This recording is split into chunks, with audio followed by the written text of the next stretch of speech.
Nandito ka na sa company ng lalaking yon? Huminga ako ng malalim at naglakad na papasok sa entrance ng company. Namangha ako sa loob dahil nga sobrang ganda nito sa loob. Napaka-elegante ng ayos. At ang mga ginamit na materyales sa pagtayo ay makikita mo, pinag-isipan at mukhang mamahalin at matibay. Napunta ako sa may elevator at nakita kong pinag-isipan at mukhang mamahalin at matibay. Nagpunta ako sa elevator, may ilan pang naka-business suit at nag-aantay sa pagbukas ng elevator. May nakita kong ilan na mga naka-business suit pa at nag-aantay pa sa pagbukas ng elevator. Kaya nag-antay na rin ako. Nang bumukas ang pinto ng elevator at nagsipaksukan na mga kalalakihan sa loob, kaya napayuko na lamang ako habang pumapasok ako sa dulo ng ako pumesto. Hanggang sa sumara na ang elevator. Napaikot ang mata ko sa mga kalalakihan na nasa loob. Kay gagwapo naman ang mga nagtatrabaho dito kahit na naka-business suit ang mga to. Napaka matipuno ang tindig at ang gwapo ng mukha. Nakakakaba ang kamiting si Mr. Smith. Untag nito sa kasama niya. Oo nga, masyado siyang perfectionist sa trabaho. At wala siyang pakialam sa iba. Sagot naman ito sa garalgal na boses. Kaya't siguro wala siyang girlfriend dahil din sa ugali niyang yon. Sabi nito na nakangisi na rin ngayon. Wala kang pakialam. Bulong ko pa sa isip ko. Nakakaramdam ako ng kaba. Nang marinig ko iyon, paano kung wala siyang pakialam sa bata, katulad ng sinabi ng mga lalaki na natauhan ako nang bumukas ang pinto ng elevator, dahilan para maglabasan ng mga kasama ko. Nanginginig ang tuhod ko na naglakad palabas. Naglakad ako papunta sa information desk na naroon. Excuse me? Panimula ako kaya't napatingin sa akin ng babaeng nakaupo sa upuan niya. Yes, ma'am? Sagot nitong nakangiti. Nandyan ba si Mr. Smith? Sino po sila, ma'am? Tanong ko. Ako nga pala si Lara Elmary Lacson. Do you have any appointment with Mr. Smith? Kasi kung wala po, ma'am, hindi po ako allowed magbigay ng any information regarding kay Mr. Smith. Paliwanag nitong sabi. Wala ko appointment pero kailangan ko siya makausap, please. May pagmamakaawa sa boses ko. Sorry ma'am, pero that's our rule here. Maotoridad na sabi nito. Sige, salamat na lang. Nanghihinayang nasabi ko na hindi man kami nagkita dalawa kaya tumalikod na ako. Nasaan si Mr. Smith? Buong boses na sabi nito. Nasa loob po. Sandali lang po. Pigil ko sa pag-alis ng lalaki. Lumingon to sa akin at nagtatakang mukha. Yes? Maikling sagot nito. Kilala mo si Mr. Smith? Tanong ko. Oh, at sino ka naman? Sagot nitong may pagtataka sa mukha. Ang totoo niyan, gusto ko makausap si Mr. Smith. Importante sasabihin ko sa kanya, please tulungan mo ako makausap siya. Malamlam at may laman ang pagkakasabi ko. Ano mo naman gusto kausapin si Mr. Smith? Seryosong mukha nito at nakatingin sa akin. I want to see him because he is my baby's father. Diretsong sabi ko dahilan para manlaki ang mata nito sa narinig. Siya ang ama ng anak mo? Tila di makapaniwalang sabi nito. Oo, kaya please hayaan mo akong kausapin siya para sa anak namin. Pagmamakaawa ko na. Okay, tutulungan kita. Sumunod ka sa akin? Sabi nito kaya't nakaramdam ako ng galak dahil makakausap ko ng lalaking yon. Salamat. Tayong nasabi ko at naglakad na to at napasunod naman ako sa kanya. Pumasok kami sa isang kwarto. Naglakad pa kami na makaabot sa dulo, napahintuto sa harap ng pinto na may karatula sa labas na nagsasabing, "Don't try to go inside, you will be dead." Basa ko sa karatulang nakalagay. Humarap to na sobrang seryoso kaya naman nailang ako sa ginagawa niya. Pumasok ka na sa loob, nandyan si Mr. Smith? Seryosong sabi nito kahit napaatras siya sa harap ng pinto para bigyan ako ng daan. Naglakad akong konti at napabuntong hininga bago humawak sa doorknob at dahan-dahang pinihit. Na mabuksan, dahan-dahang binuksan yon. Napasulap ako sa lalaking kasama ko at nakatingin to ang seryoso. Kaya tinoon ko ulit ang tingin sa loob na ngayon, nagbukas na ng konti, tsaka tuluyang pinasok ang katawan. Dahan-dahang nilapat pa sa pinto. Namangha ako sa laki ng opisina na akala may isang bahay na. Napasilip ako sa loob at sa upuang naroon, nakatalikod sa akin. Maya-may umikot yon paharap. gano'n na lang ang pag-awang ng bibig ko ng pagmasdan kong mukha niya na ngayon seryoso ng mukha at nakatitig na animoy di inaasahan ng pagdating ko. Kay gwapo niya sa picture na magazine, mas siya ngayon ng malapitan. Siya ba talaga ang ama ng anak ko? Sino ka? Ha? Tila gulat na sagot ko na marinig ang buo nitong boses. I said, who are you? Bakit nandito ka? Napakaseryosong sabi nito. Ako pala si Lara. Pagpapakilala ko at sumungaw sa labi ko ang isang ngiti. You know, miss, I really don't know who you are and you're wasting my time, huh? Tila naiinis pang sabi nito.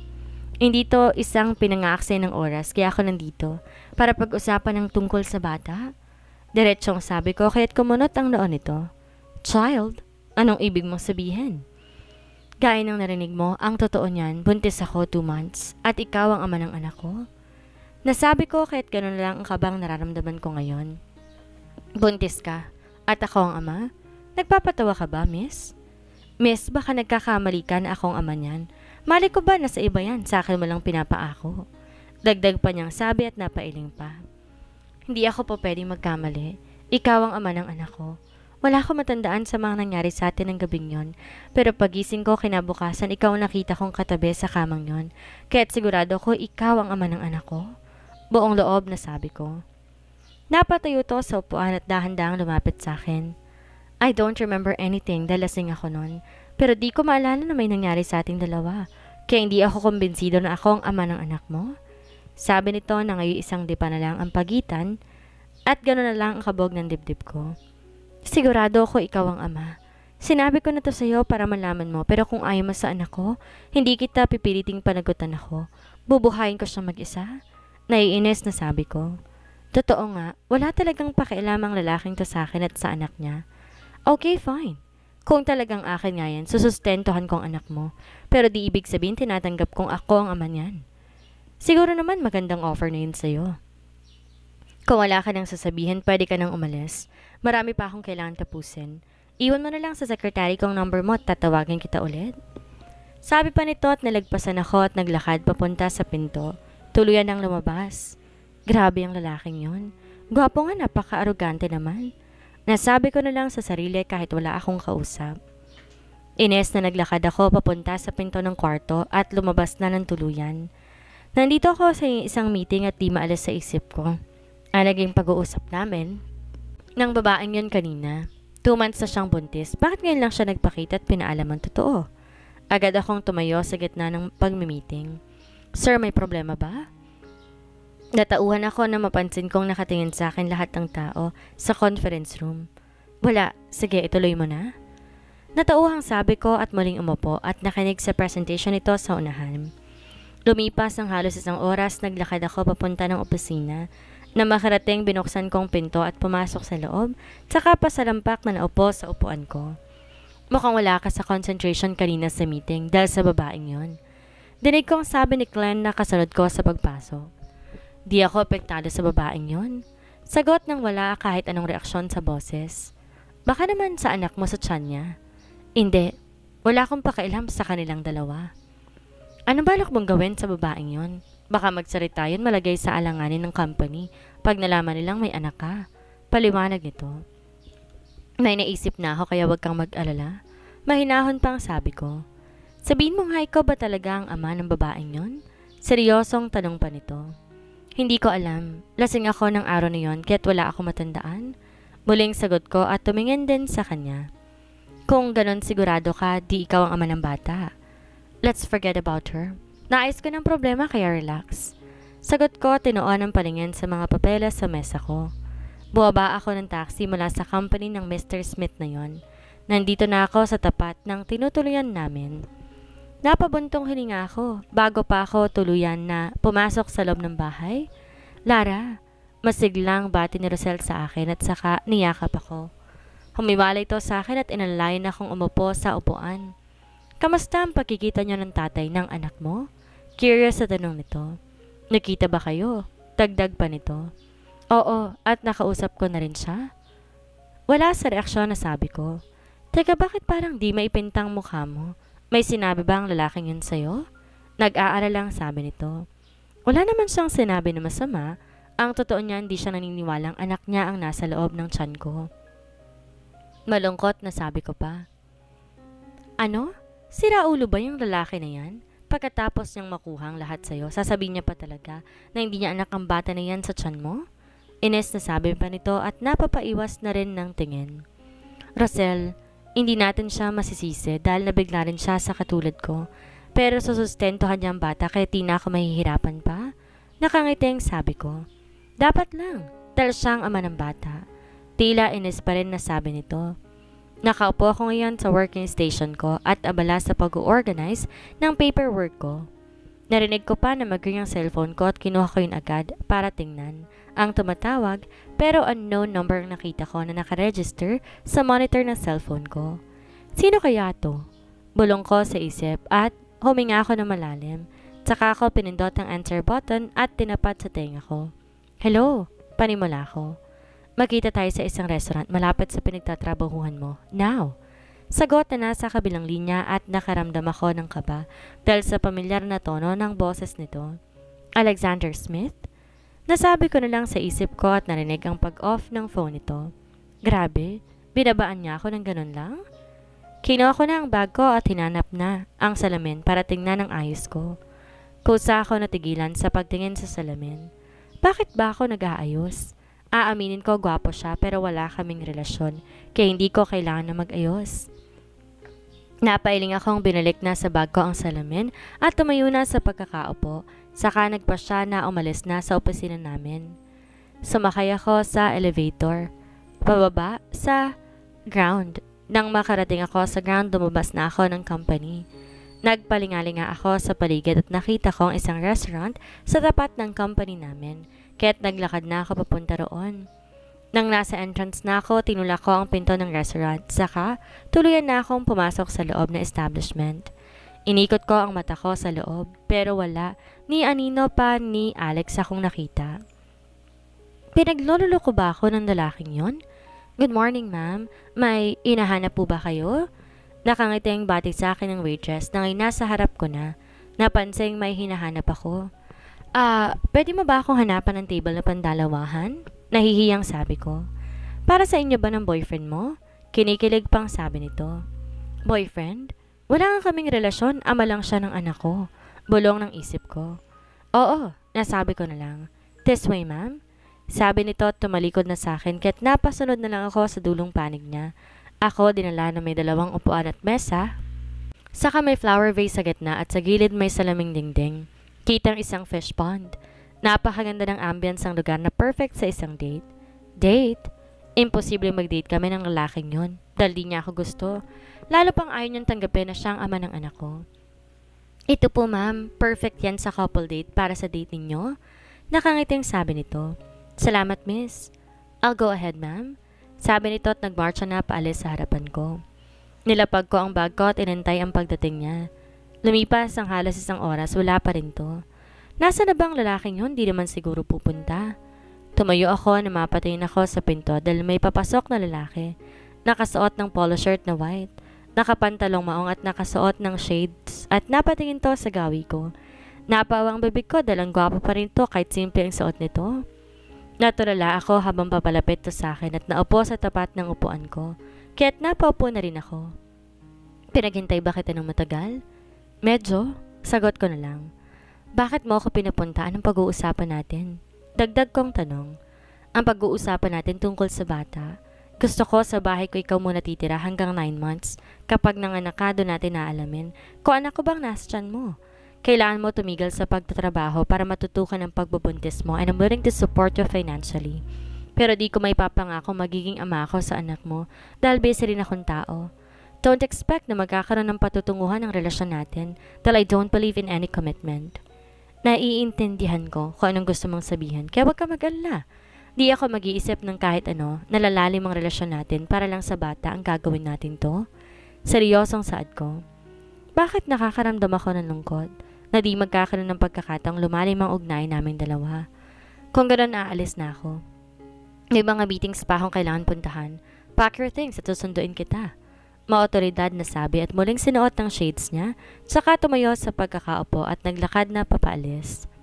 Napabuntong hininga na lamang ako. Tumayo na paalis sa lugar na yon. Nasa kwarto na ako at nagsimulang ayusin ang gamit ko sa maleta. Lara, dinig kong tawag ni Rosel. Nandito ako, Rosel. Sagot ko at narinig ko ang yabag papunta sa kwarto ko. Bumukas ang pinto ng kwarto ko. Lara, bakit ka nag-iimpake ng gamit mo? Nagtatakang tanong nito at dali-daling naupo sa kama. Nagkausap kami ng ama ng anak ko. Sabi niya sa bahay niya ako titira hanggang mga anak ako at malaman kong siyang ama ng bata paglabas nito. Paliwanag ko habang naglalagay ng damit sa maleta. Ano? Papayag kang magsama kayo na hindi niyo man lang mahal ang isa't isa? Nakakanot noong sabi nito. Hindi yan mahalaga sa akin. Ang kapakanan ng anak kong mahalaga at kayang ibigay ng ama niya. Kaya okay lang kung di namin mahal ang isa't isa. Basta't para sa anak ko gagawin kong lahat. Makasama lang niya ang papa niya. Bala ko rin mag-resign sa trabaho para matutukan ang pagbubuntis ko. Kaya Rosel, salamat sa lahat na naitulong mo sa akin. Mahabang sabi ko at kinuha ang kamay niya saka ko yun pinisil. Merong luhang pumatak sa mga mata ko. Ano ka ba, Lara? Lagi ako nandito sa tabi mo pag kailangan mo ko. At tumanda sa akin ng Alex na yun kapag pinaiyak at saktan ka niya. Concern pang sabi nito at pinisil ang kamay ko. Tsaka ako nakitang may tumulong luha sa mata niya. Mabuti pa tulungan mo ko na matapos itong ginagawa ko. Natatawang sabi ko at hiniwalay ng kamay ko sa kamay niya para magtupi ulit ng mga damit ko. Ilalagay sa maleta. Ano kaya ang mangyayari sa akin sa pagtira ko sa bahay kasamang lalaking yon? Sana nga maging madali. Nasabi ko na lang sa isip ko at tinuloy na ang ginagawa ko. Nandito kami ngayon sa labas ng bahay na inuupahan namin ni Rosel dahil ngayong araw ako susunduin ni Wyatt papunta sa bahay niya. Mula ngayon doon ako titira di bilang asawa niya kundi mabantayan ko ng mabuti ang pagbubuntis ko. Ang tagal naman ng lalaking yun. Inis pang sabi nito. Dahil ang init dito sa labas at tirik ang araw, parating na siguro yun. Pag-aalo ko na lang sa kaibigan. Maya-maya may huminto sa harap naming kulay black na sports car, kaya't sabay kami nagkatingin ni Rosel at tumingin muli sa sasakyan. Bumukas ang pinto ng kotse at bumaba doon si Alex. Naka-polo shirt na kulay gray at nakapantalon black. Nakasapatos, nakasuot ng shades. Napatingin ako kay Rosel at kita ko ang pagluwa na mata nito habang nakatingin kay Mr. Smith. Binalik ko ulit ang tingin dito. Sino nang hindi mahuhumaling sa lalaki na to? Napakagwapo at ang ganda ng pangangatawan. Kahit sinong babae mahuhumaling sa kanya eh. Tinanggal nito ang shades niya na makalapit sa kinatatayuan namin. Sumilay ang ngiti nito sa labi niya. Nakaramdam ako ng pagbilis ng tibok ng puso dahil sa ginawa nitong pagngiti. Ngayon ko lang siya nakita ngumiti sa akin ng ganon. Tara na, nadala mo ba lahat ng gamit mo? Untag na tanong nito kaya bumalik sa katinoan ng isip ko. Oo, nadala kong lahat, sagot ko. Kinuha ang maleta ko para ilagay sa likod ng kotse niya. Aalis na ako, Rosel? Humarap ako kay Rosel at nagpaalam. Ingat ka doon ha, tumawag ka pag may problema. Nalulungkot na sabi nito kaya't niyakap ko siya dahil yun na ang huli naming pagkikita. Oo, tatawag ako sa'yo, ingat ka rin palagi. Sabi ko sa pagitan ng yakap namin. Umiwalay na ako sa kanya at naglakad na sa kotse ni Mr. Smith. Pinagbuksan ako nito ng pinto ng kotse niya kaya pumasok na ako sa loob at saka sinarado nito ang pinto. Pumasok na rin sa driver's seat si Mr. Smith at nakita ko pa ang pagkaway ni Rosel at tuloy nang umalis sa lugar na yon. Tahimik ako sa kotse habang nakatingin sa labas ng kotse ng lalaking to. Simula nang umalis kami, di ko na narinig nagsalita ito. Saan ako titira? Tanong ko pambasag ng katahimikan sa loob ng kotse. Di ako nag-abalang lumingon sa kanya dahil magandang tanawing nakikita sa labas. Sa bahay ko, doon ka titira. Dinig kong sagot nito. Pwede ba ako magtanong ng seryoso? Tanong ko ulit at ngayon lumingon na ako sa kanya. Ano yon? Maikling sagot niyang di tumitingin sa akin dahil abala siya sa pagmamaneho. Ba't hanggang ngayon wala ka pang asawa or anak man lang? Curious sa tanong ko dahil gusto ko lang malaman. That's too private, I cannot answer that. Sagot nitong walang reaksyon sa mukha. Bakit may nasabi ba akong masama o baka iniwan ka ng anak at asawa mo? Wala sa loob na sabi ko. Sa pagkagulat, bigla niyang kinabig sa kabila ang kotse. Tumigil sa gilid at nakita kong pagsasalubong ng kilay nito. Tumingin at titig na titig to sa akin. You don't know me. Wala kang karapatan sabihin sa akin yan. You don't dare ask question again. Baka hindi ko mapigilan ang sarili ko. Matiim na sabi nito at kita ko sa mga mata niya ang pait at galit sa bawat salita na sinabi nito. Oo, nauutal na sagot ko. Muli niya pang pinaandar ang kotse at natahimik na ako sa loob. Hanggang pumasok kami sa isang subdivision at sa pangatlong kanto pumasok kami ron at automatic na bumukas ang gate kahit walang tao roon. Pumasok na sa loob ang kotse nito. Nang maiparada na bumaba ito at binuksan ang pinto sa gawi ko, napalabas ako mula sa loob at namangha sa nakikita ko dahil ang ganda ng bahay nito na hanggang third floor. Ang palapag at may posyo na glass ang kwarto nun. Basta para siyang isang palasyo sa ganda. Grabe, ganito pala talaga kayaman ng lalaking yon. Anak, nandito na tayo sa bahay ng papa mo. Pangako ko lalaki ka kasama ng papa mo. Bulong ko sa isip ko. Tara na sa loob. Yaya nito sa akin na makuha ng maleta ko sa likod ng kotse niya. Napasunod na lang ako sa kanya na makarating sa pinto at kusa na naman tong bumukas kahit walang tao sa loob. Grabe, lahat pa ng bagay sa loob ng bahay na to automatic, kaya't parang wala akong makita, maid o guard man lang, pangmayaman talaga, kaya't bilhin ng lahat kahit pa automatic ang bahay niya. Pumasok na ako sa loob ng bahay at lalo akong nalula sa sobrang ganda at laki sa loob. Kulay black and white ang kulay sa loob at mukhang mamahalin.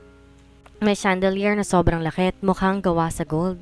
Pinamulitaan ng magagandang shell at sa likod mukhang greenhouse dahil nakakamoy ako ng mga bulaklak. Grabe, siya lang nakatira dito mag-isa. Ang laki ng bahay para sa isang tao. Saan ang kwarto ko dito? Biglang tanong ko habang iniikot ko ang buong mata sa loob ng bahay. Bigla itong huminto sa isang pinto kaya't napahinto rin ako. Dito ang kwarto mo. Sagot nito at sa gilid ng doorknob may sensor, tinapat na ni Mr. Smith ang kamay niya at bumukas ng kusang kwarto ko. I-update ko po to para kamay mo ang gagamitin. Nasusi sa kwarto na to. Let's get inside. Dinig kong sabi niya at naunang pumasok sa loob. Namangha ako sa kwarto sa sobrang laki. Pati kama sobrang laki at mukhang malambot. Naglakad ako papunta sa isang pinto, binuksan, at nakitang walk-in closet yon na glass cabinet. May pinto sa gilid, siguro ito na yung bathroom. Lumabas na ako dahil nakakalula ang ganda ng kwarto. Itong kwarto ko, sobrang laki naman, namamangha kong sabi. Lahat ng kwarto rito parehas lang, aalis na ako. Nang sumara ang pinto, napaupo ako sa gilid ng kama. Nandito ako ngayon sa bahay ng lalaking yon. Ano kayang dahilan ba't naging gano'n ang itsura niya kanina? Napahikab ako na makaramdam ng antok. Mamaya na ako mag-aayos ng gamit ko. Inayos ko ang pagkakahiga ko at napapikit na hanggang lumalim na ang paghinga ko. Naupo ako sa couch na nandito sa kwarto ko at kakalabas ko lang sa kwarto ni Lara. Ano bang ginagawa ko? Pwede ko siyang ikuha ng bahay pero bakit dito ko siya dinala? Tumayo ako at nagpunta sa minibar. Kumuha ng brandy at sinalin sa baso, tinungga ng mabilis. Halos makalahati kong bote ng brandy, kaya tumayo ako sa pagkakaupo at lumabas ng kwarto. Papunta ako ng pool para mapadaan ako sa kwarto ni Lar. Naglakad ako papunta sa pinto at nilagay ko ang kamay ko sa sensor at bumukas na iyon. Naglakad na ako papasok sa loob. Nakita ko nakahigatos sa kama habang nakatalikod sa akin, animo batang natutulog. Nagpatuloy ako sa paglapit sa kama nito at sumampa ako ron. Nahiga ako at maang na pinagmasdan siya mula sa likod. Ano ba Alex? Bakit ka ba nagpunta rito? Paalis na ako nang bigla itong gumalaw, paharap sa akin, at mabilis ako niyakap kaya siniksik ang mukha nito sa dibdib ko. Gulat may hinayaan ko to sa ginagawa at naramdaman ko na ang hininga nito sa dibdib ko na kaiinit. Nakaramdam ako ng kono sa dibdib ko kaya dahan-dahan ko nang inilayo ang katawan nito sa katawan ko. At maingat ko ring nilayo ang ulo niya sa dibdib ko at inihiga sa unan saka na ako tuluyan umalis sa kama. Napagpasyan kong lumabas na sa kwarto nito at naglakad na pabalik sa kwarto ko papasok sa loob. Naupo ako sa couch.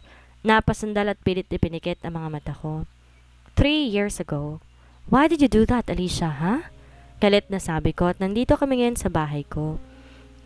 Nasa loob kami ng kwarto. I'm sorry, Alex. I did that because I have a priority and goal in life at di ko yun magagawa kung may buhay na umaasa sa akin. Pwede pa naman tayo. Naiiyak na sabi ko pa. Bakit, Alicia? Di ba ako kasama sa mga pangarap mo? Nandulumong sabi ko at may paunti-unting naglalaglag ang mga luha ko. Kasama ka sa mga pangarap ko, pero gusto ko munang maabot ang goal ko. Yun ay ang maging sikat na modelo kaya't I'm sorry kung pina-abort ko ang anak natin. Mahal kita, Alex, pero mas mahalaga ang pangarap ko. Kung iiwan mo ako dahil sa ginawa ko, tatanggapin ko kahit masakit. Aalis na ako 1 week before. Mahabang sabi nito at basa na ng luha ang mga mata niya. Gawin mo ang gusto mong gawin.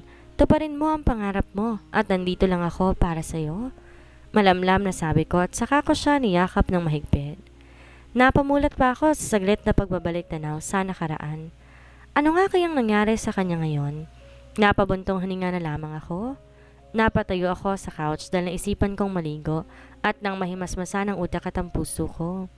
Nakaramdam ako ng gutom kaya't naisipan ko na magpunta sa kusina para nang magluto. Naglakad ako papunta sa pinto na makalapit sa pinto. Nakita ko ang sensor kaya tinapat ko doon ang kamay ko at nagulat pa ako nang bumukas iyon.